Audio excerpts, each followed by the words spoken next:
ñu bari ñi ma sa ñëw Sénégal jóge bitim réew nee nañ bokk na ci liñ fiy njëkk a seetlu mooy photo yu bari yuy wane nit ku yéeme ku kaalawu sol lu weex tàll. ñu di ko faral a seetlu ci oto yi, ci miir yi, ci bitig yi, ci yére yi nit ñi, ci bureau yi, ci télévision yi ak ci yeneen yu bari. mu mel ne amul dara luy xew Sénégal fii ñu toll ci fànn bu mu mën a doon, muy diine, politique, koom-koom, te doo ci dégg lu jëm ci moom wala ñi ko topp. suñu laajtee kii kan la, ñu tontu leen ne kii mooy Sëriñ Tuuba.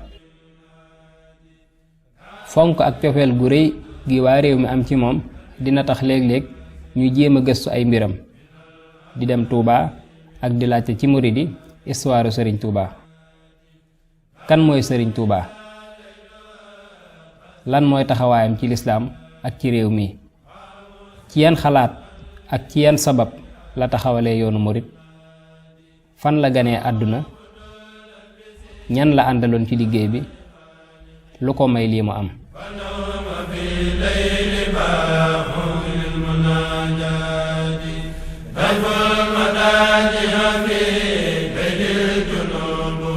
Sëriñ Tuubaa ngi askanoo dundee fii ci Sénégal ci jamono ju doy waar lool te jaxasoo ci réew mi ak ci lislaam. kon dafa mel ne kenn mënula xam dëgg-dëgg histoire Sëriñ Tuubaa li fekk xamoo taarixu lislaam ak nu diine ji def ba dugg ci réew mi ak ni société wolof organisé woon.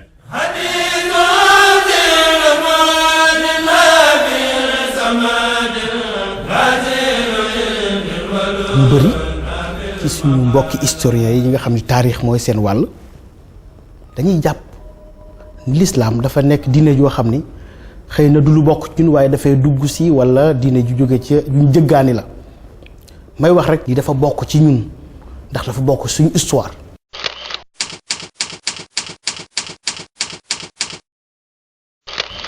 ndax bari na lu ñuy moomale suñu histoire ak suñu ndono loo xam ni jéggiwul 19e siècle wala 18e siècle te l'islam biñ ko njëkkee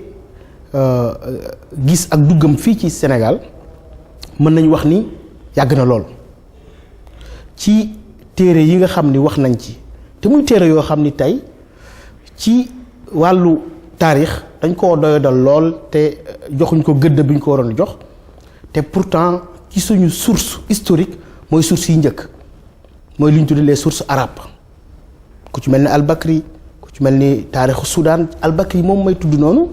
gis nga mi ngi wax ci histoire Sénégal bu yàgg ki njëkk fu jox la ci misaal rek li nga xam moom lañ gën a fonk muy maanaam taarix bi ñu tubaab bi bàyyil ki ci njëkk a bind ci wàllu lislaam ci Afrique sowu jant ñi ci bëri bokk ku ci mel ni ñoom René Caillé wala ñeneen kooku bi muy dugg si ci Tombouctou ci Mali boobu fekk na mu nekk juróom-ñetti téeméeri at ginnaaw historien buñ naan al-Bakri. donc loolu lu jar a bàyyi xel la ci gàttal li ñu mën a wax mooy l'islam egsi na fi ci lu wér boo demee ci taarixu Soudan bu al-Kaati di nga ko ci fekk dugg na fii ci Sénégal à partir du 11e siècle ci la dugg fii ci al-Moravidi al-Mourabitoun ni ñu leen tuddee ci làkku arab mi ngi nettali sax bay joxe détails yoo xam ni ñu ci bëri ñun xëy na ci suñu génération xamuñu ko mi ngi naan bi fi giirug ay naar yu ñu tudde Lemtuna ak ñeneen ñu bokkoon ci almoravide bi ñu egsee ki njëkk jaayante ak ñoom mi ngi tuddoon Lebbi di doomi Waare Jaabi Njaay mi nga xam moom lañ naan Abu Darda te mi maam ci Njaajaan Njaay mi nga xam ni moo sos empire du Jolof xam nga loolu yàgg na. donc ginnaaw loolu dugg googu am na yeneen seede boo demee ci téere Hassan Ibrahim bu tudd intisharul islam fi Afriqiya nan la l'islam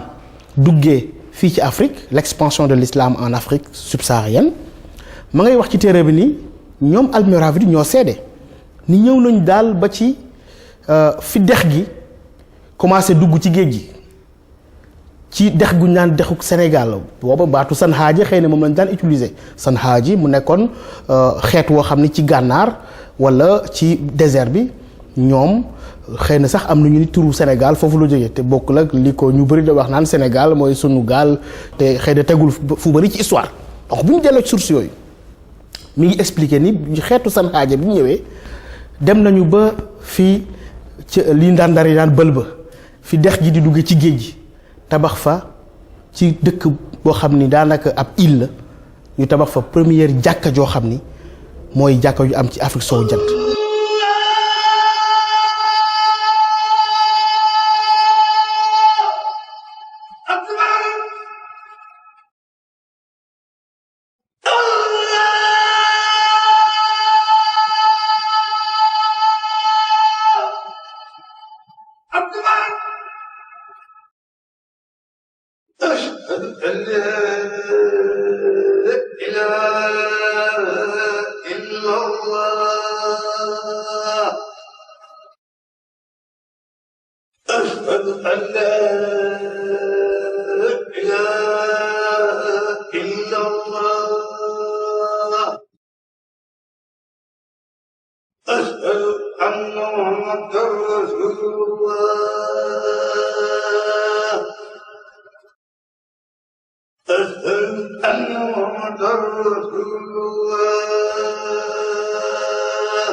mu tudd dëkk booba wala gox booba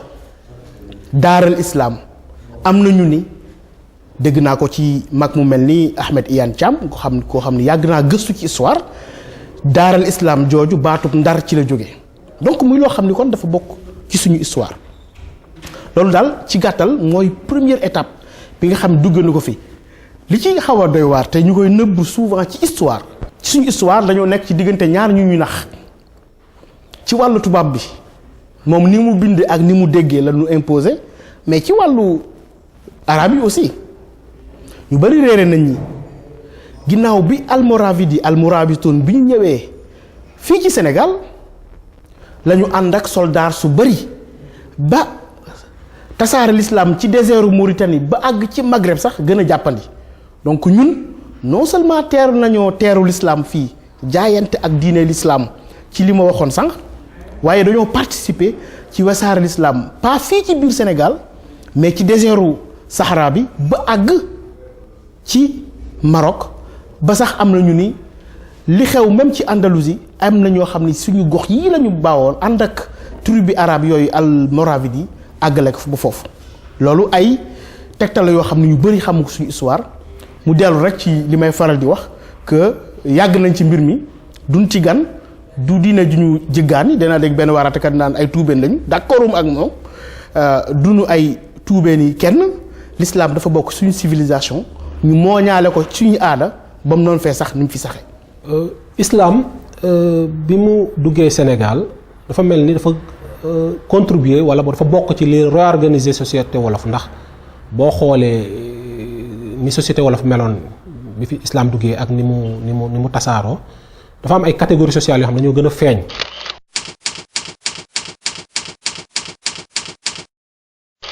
masalan boo xoolee société wolof di nga ci gis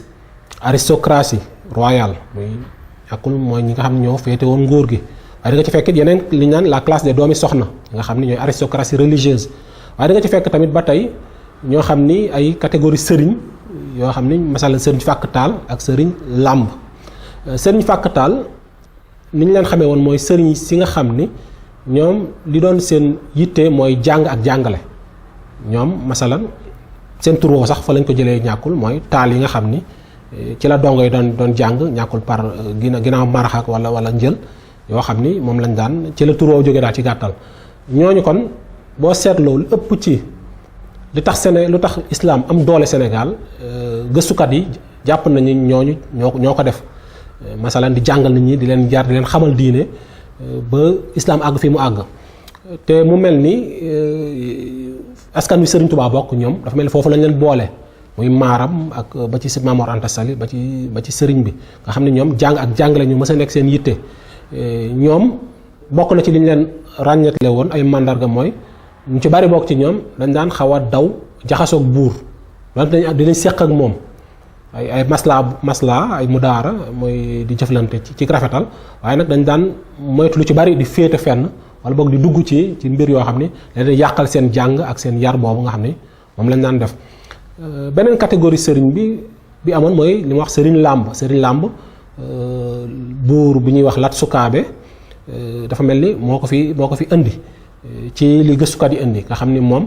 daa fekkoon ñoo xam ni ay ñu xam ne dañoo jiite ay dëkk mu jël leen féetale leen ci moom nga xam ni ñoom daal ay xeetu gouverneur la ñuy doon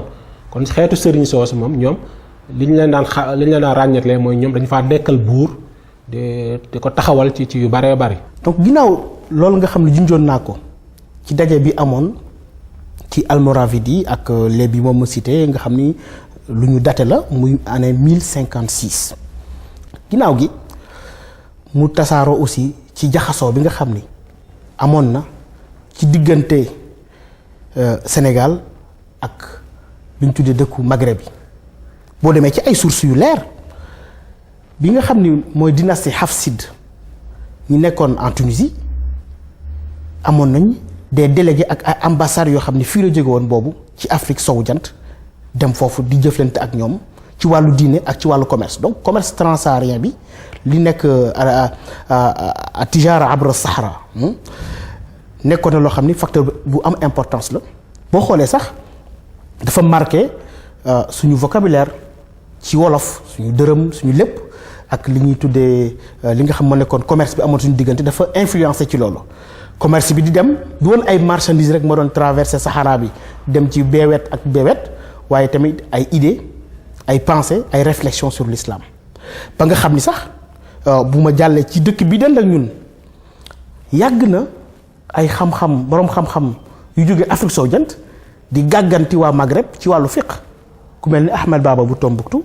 li mu génne ci ay fatawa ba nga xam ni tey boo demee université Marrakech université Qadi Iyad di nga fekk kàggu yu mel noonu pour dellusiwaat rek ginnaaw gi daara yi tamit joué ci rôle bari mu am benn gëstukatu portugais bu ñu naan Cada Mosto mi ngi nettali jaar-jaaram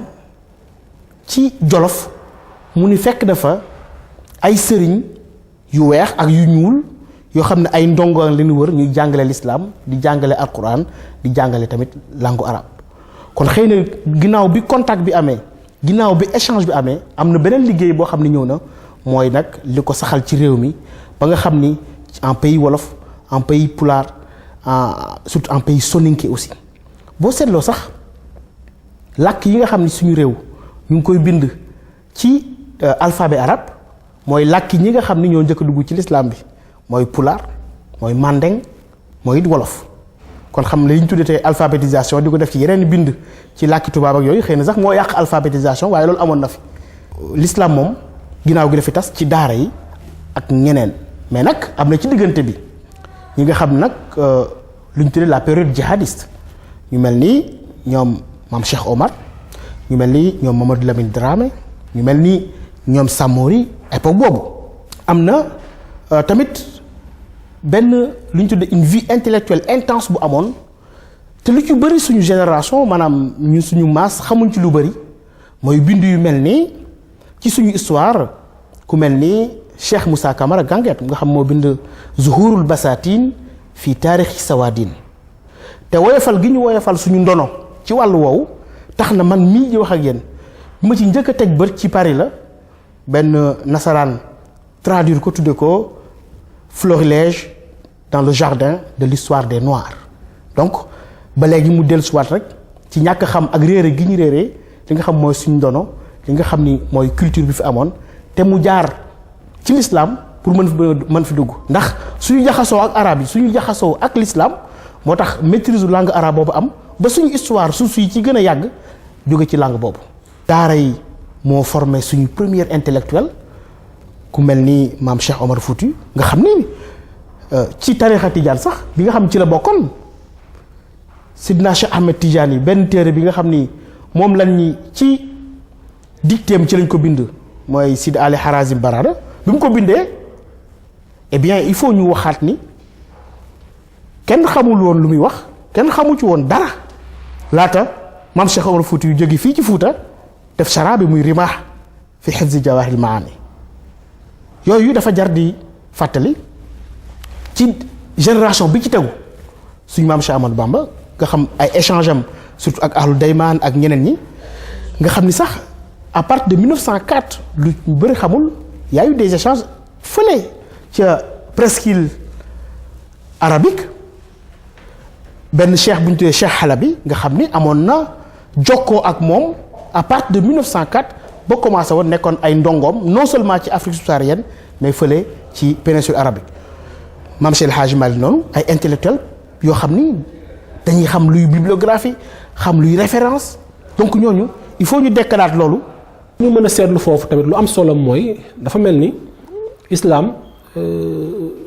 jëflante na ak anam yu bari ak nguur yi mu fi fekkoon ndax boo seetloo islam bi muy soog a dugg Sénégal ba di fi tàmbalee ñu koy ràññee dafa gënoon a yem ci li ñuy wax les classes aristocratiques mooy ñi gën a féete kaw ci société bi ci la yemoon muy buur yeeg ñi leen wër loolu ñu bari wax nañ ko nga xam ne daal islam masalan tasaaroowul woon ci baadoola yeeg ci dëgg-dëgg ci réew mi ni waroon a tasaaroo kon loolu nag li ko sabab bari na bokk na ci rek islam boobu ñaare ñi daan jàng wala bokk ñi daan jaay di jóge ci yeneen dëkk yi ñoo ko fi daan indi te ñooñ bu ñu ñëwee ñoom ñi daan gën a jaxasool ñàkkul ci wet mooy ñi nga xam ne ñoo féete kaw waaye ñu gis ni sëriñ fàkktaal yi bokk nañ ci ñi ko tasaare ci baadoola yi loolu moom lu am solo la ba nga xam ne sax am na ci benn gëstukat bu mag bu naan bu ko tuddee la révolution tranquille de l'islam au Sénégal moom dafa jàpp ni islam ni mu tasaaroo Sénégal révolution la waaye nag révolution boo xam ci dal la ak ci jàmm moom la amee te loolu sëriñ yooyu yor doon jàng di jàngale ñoo ko fi def foofu tam ñu mën fee seetlu lu am solo mooy islam naka jekk nit ñi dañ ci daan làquwaay lu mës a doon masalan seetlu nañu doomi soxna yu bari buñ daan jëflante wala buñ daan xeex ak nguur gi fi nekk li ci ëpp ci turu l'islam lañ ko daan defee naan masalan buur yi fi nekk dañuy def baaxul dëppoowul ak l'islam yu baree bari kon dafa mës a nekk un étendard donc pour la conquête ñu seetlu tamit ni bi Afrique ndax ku ne xam ne histoire Afrique dafa metti esclavage am fi muy njaayum jaam ak xeex yi daan am ci buur yi ak sàkk gi nga xam ne muy razzia yi buur yi daan def ci baadoola yi jaxasoo yooyu bu mësaan am ñu bari ci baadoola yi ci l'islam lañ daan dem làqu mooy kon làquwaay la mës a doon ci Sénégal wala sax ci Afrique waaye nag ñu seetlu ni buur yi dañ daan sàkku lu baree bari bu ñu gisee sëriñ yoo xam ni mën nañ leen a may doole ñu dem làqu ci ñoom wala boog ñu ànd ak ñoom léeg-léeg am na sëriñ yu ci yoo xam ne nañ ko nangu am na yoo xam tamit ñàkkul duñ ko nangu ngir ay sabab kon daal dañoo mës a seetlu ni maanaam ñiy wut nguur ak ñi nga xam ne ñi ngi ci diine ji dañoo mës a séddoo li ñuy wax l'espace social dañ ko mës a séddoo léeg-léeg nguur gi day fexe jëfandikoo diine ji ngir dooleel boppam wala ngir jot ci nguur gi waaye li ñu ci seetlu daal dafa mel ni l'islam daal ci tënk mooy ni ma ko tuddee la seule force endogène bi nga xam ni moom mësta taxaw di màgg ci Sénégal ndax buur yi jaar nañ fi gisatuñ leen ak ceddo yi seef yi ak tubaab yi ku ñëw daal saa su ne fexe ngaa jëfandikoo diine ji waaye dafa mel ni daal diine ji moom rek mooy wéy di law waaye leneen lu ko jéem a jëfandikoo tamit rek dem nga ba foo xam ni gisatuñ la.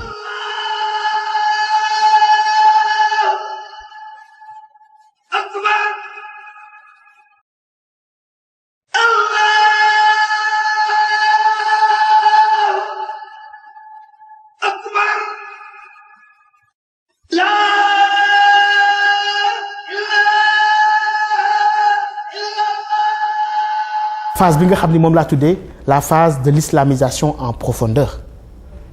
ba nga xamee ni message de l'islam egsi na mooy première phase bi ba nga xamee ni message de l'islam sax na fi approprié nañ ko maanaam damay d'accord foofu ak ki nga xam ni day wax ni y a eu une assimilation critique de l'islam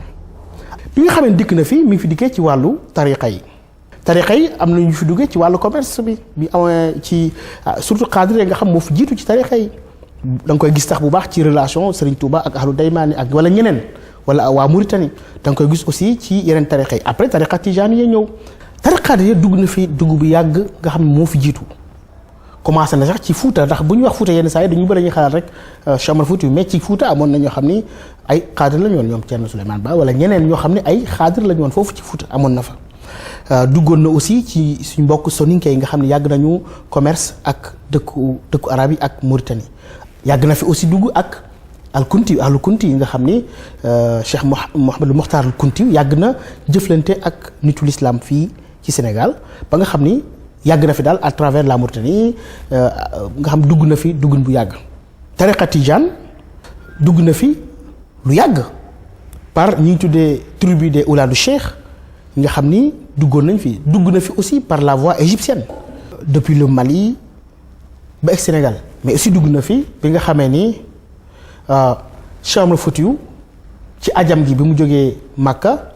daje ak Sidi Mouhamadul Ghali nga xam muqaddamu Cheikh na Ahmed Tidiane la mu def ko xalifa tariqa bi fii ci Afrique subsaharienne ba nga xamee ni aussi moom mu jaar ci moom àgg ci Cheikh El Hadj Malick ak maam Alpha Mayoro ak ñeneen aussi tamit ci suñu maam El Hadj Abdoulaye Niass nga xam ni lu ne baar wu yaatu bay nañ ko tariqa Tijaan ba nga xam ne sax xëy na boo demee ci bitti fu mel ni Soudan wala feneen wala ci yeneen dëkk comme Nigéria wala Kano lu ñu xam la lu fa sax la donc mu nekk tariqa boo xam ni yaatu na lool am ay bànqaas yu bari ci Sénégal mais dugg fi noonu bon mu am li tubaab bi di tuddee seen différenciation bi def les confréries exogènes yi nga xam ne xëy na ci bit la jógee dugg fi ak les confréries endogènes yi nga xam ne ay tarixa yoo xam ni xëy na fii ci Sénégal la jóge wala ñi ko sos bokk fii ci Sénégal la ñu fekk baax muy comme a tariqal Mouridiya te foofu am na débat intellectuel bu ma ci faral di am yenn saa yi ndax Serigne Touba li mu indi yoon wu yaatu woowu dafa nekk tariqa yoon au sens étymologique comme yeneen yi wala dafa nekk yoon woo xam ne dafa nekk réforme wala yeesalaat moo bokk njàngalamentu sallallahu alayhi wa sallam moom sax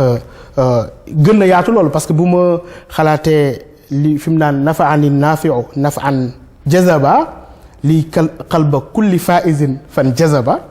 Sëñ Tuubaa ni aji jariña ji jariñ na ma njariñ loo xam ni dina ma xëccal xolu képp ku nar a texe ba mu xëccu jëm ci man donc xam nga ko kon yaakaar naa wooteem jégg na tariqa jégg na aussi yoon woo xam dañ ko mën a tënk rek ni yoon wi la donc loolu yëpp am fi ak tariqa ñi nga xam ni mooy suñu mbokki maam Limaamu Laay nga xam ni ñoom it indiwaat jàngale bi yonent bi ndax tënk lépp ci baatu laa ilaha illallah tudde seen bopp laayeen loolu tamit am na fii ci Sénégal mu nekk nekkin boo xam ni man bu ma koy analyser damay faral di wax ni rek ni may dégg tarixa yi mooy ni may déggee ñeenti ngir yi rek imam Malik Shafii mooy te sax dama naan ndokk ba mu demee noonu ndax booba taalub lislaam bu ñu ko taaloon bu doon benn taal noonu yi mën nañ koo fayandoo Cheikh Hadji Malick woote fële Serigne Touba bay waaram fële maam Abdoulaye Niass nekk fële Ndiassane nekk fële te li ma leer ñoom ci seen njàngale ak ni ñu bëggee ñëpp doone benn mooy taal bu ci mucc rek mu nekk taalub lislaam far nag alhamdulilahi rabbil alamin taal yi far gëlandoo ñu ngi koy waxee ci wolof loolu lu jara sant yàlla ci mootet islam bi nga xam moo am fii ci Sénégal